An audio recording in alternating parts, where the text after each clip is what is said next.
देखिए, धर्मपाल जी के ग्रंथ आप पढ़ेंगे तो आपको ध्यान में आएगा कि अंग्रेजों के आने के बाद उन्होंने जब सर्वे किया तो उनको ध्यान में आया कि परंपरा से हमारी शिक्षा पद्धति ज्यादा प्रभावी, अधिक लोगों को साक्षर बनाने वाली, मनुष्य बनाने वाली और अपना जीवन चलाने के लिए योग्य बनाने वाली थी। वो अपने देश में ले गए और ऐसा सब कुछ एक साथ न कर सकने वाली उनकी पद्धति यहां उन्होंने लाई। ये इतिहास है। और इसलिए आज की दुनिया में आधुनिक शिक्षा प्रणाली में जो लेने लायक है वो लेते हुए अपनी परंपरा से जो लेना है वो लेकर हमको एक नई शिक्षा नीति बनानी चाहिए। आशा करता हूं कि नई शिक्षा नीति आने को हुई है, उसमें ये सब बातें होंगी और अपने देश का विचारधन उसमें से मिलना चाहिए। चतुर्वेदाः पुराणानि सर्वोपनिषदस्तथा रामायणम भारतंच गीता सद्दर्शनानि च जैनागमाः त्रिपिटकाः गुरुग्रंथ सतांगिरायने संतवाणी एष ज्ञान निधि श्रेष्ठ। ये शिक्षा में भारत के लोगों को मिलना ही चाहिए, सबको मिलना चाहिए। और भी संप्रदाय है जो बाहर से आए हैं लेकिन उसकी अच्छी खासी संख्या है, उसमें भी जो मूल्यबोध है वो सिखाना चाहिए। रिलीजन की शिक्षा भले ही हम न दें, लेकिन दृष्टि, मूल्यबोध इस दृष्टि से और उसमें से निकलने वाले संस्कारों की दृष्टि से इन सबका अध्ययन, पठन, पाठन हमारे शिक्षा पद्धति में देश की शिक्षा, राष्ट्रीय शिक्षा इस नाते अनिवार्य है, ऐसा संघ का मत है।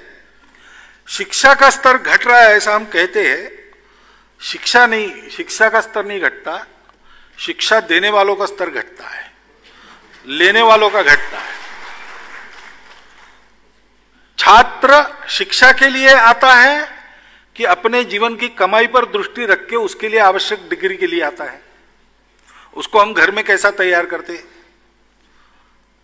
मुझे एक सज्जन पुणे में मिले, सज्जन यानी कर्तृत्व संपन्न व्यक्ति है,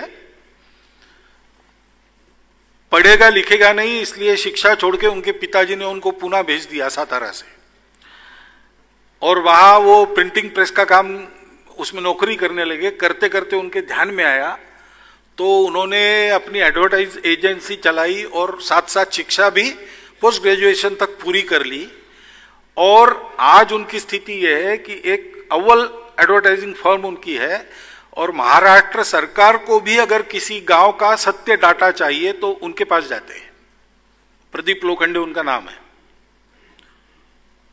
उन्होंने मुझे कहा कि भागवत जी, आप लोगों में भाषण देते हो, एक संदेश हमारा पहुंचाओ। तो मैंने कहा क्या संदेश है? उन्होंने कहा हर व्यक्ति को लगता है अपना बेटा आर्किटेक्ट, इंजीनियर, डॉक्टर ऐसे ही बने। अरे हर लड़का ऐसा नहीं बन सकता। हर एक की अपनी क्षमता भी होती है, रुचि भी होती है। उसको जो अच्छा लगता है वो करने को मिले और जो वो करे वो उत्कृष्ट करे।